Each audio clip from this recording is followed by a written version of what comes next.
আপনি কি একজন ভালো কন্টেন্ট ক্রিয়েটর হতে চান? তাহলে এই ভিডিওটি শুধুমাত্র আপনার জন্য।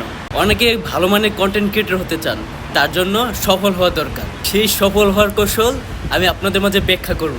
এই ভিডিওটি স্কিপ না করে প্রথম থেকে শেষ পর্যন্ত দেখবেন। হ্যাঁ, আপনি হবেন একজন সফল কন্টেন্ট ক্রিয়েটর, তার জন্য কিছু কৌশল জানতে হবে। সেই কৌশলগুলো আপনাদের মাঝে আমি উপস্থাপন করব। ফার্স্ট অফ অল, আপনি নিক নির্বাচন করুন বা টপিক নির্বাচন করুন। আপনার কন্টেন্ট কোন বিষয়ে হবে তা নির্বাচন করুন। দেন ট্রেন্ড ফলো করুন এবং সঠিক হ্যাশট্যাগ ব্যবহার করুন। পয়েন্ট নাম্বার 2, প্রোফাইলের সেটিং ঠিক করুন। কন্টেন্ট ক্রিয়েটর হিসেবে আপনি প্রফেশনাল মোড চালু করুন, এতে বিশ্লেষণ এবং কন্টেন্ট মনিটাইজেশনের জন্য সুবিধা পাবেন। পয়েন্ট নাম্বার 3, নিয়মিত কন্টেন্ট পোস্ট করুন। আপনি ভিডিও, রিলস এবং ছবি, টেক্সট এগুলো নিয়মিত আপনার পোস্ট করতে হবে। পয়েন্ট নাম্বার 4, কমেন্টের উত্তর দিন এবং ফলোয়ারদের সাথে ইন্টারেক্ট করুন। তারপর সিটিএ ব্যবহার করুন, অর্থাৎ কল টু অ্যাকশন ব্যবহার করুন। সিটিএ মানে কি? লাইক, কমেন্ট, শেয়ার, এগুলো হলো সিটিএ। দেন গ্রুপে শেয়ার করুন। আপনি যদি গ্রুপে শেয়ার করেন তাহলে আপনার অর্গানিক রিচ বাড়বে। 5 নাম্বার, কন্টেন্ট অপটিমাইজ করা, মানে সঠিক হ্যাশট্যাগ ব্যবহার করবেন। শিরোনাম এবং থাম্বনেল আকর্ষণীয় করে তুলুন।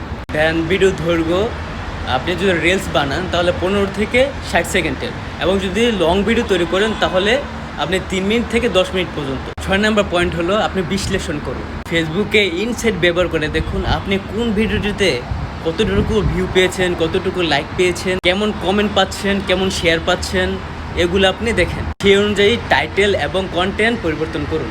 অ্যান্ড লাস্ট পয়েন্ট হলো আপনি মনিটাইজেশন শুরু করুন, যেমন ইনস্টিমেট, অ্যাডস, বোনাস, এই সকল প্রোগ্রামে আপনি যোগ দিন। এবং যে কথা না বললেই নয়, সেটা হলো ট্রেন্ড করুন, কিন্তু নিজের ইউনিক স্টাইলে ব্যবহার করুন। খুব বেশি পোস্ট করার দরকার নাই। আপনি একটা কথা সবসময় মনে রাখবেন, কোয়ালিটি সবসময় কোয়ালিটিকেই হার মানা। অ্যান্ড লাস্ট অ্যান্ড ফাইনাল, আপনি ধৈর্য ধরুন। আপনি যদি ধৈর্য ধরে সঠিকভাবে সুন্দর করে কাজ করে যান, আপনি একজন ভালো কন্টেন্ট ক্রিয়েটর হতে পারবেন। আর বাই দ্য ওয়ে, আমার কলেজের ভাই এবং বোনেরা যারা কন্টেন্ট ক্রিয়েটর আছেন তাদের জন্য রইল অফুরন্ত শুভকামনা। অ্যান্ড রাইট নাও যারা নতুন ইউজার আছেন তারা নিচের কমেন্টে আপনার মতামত জানাবেন।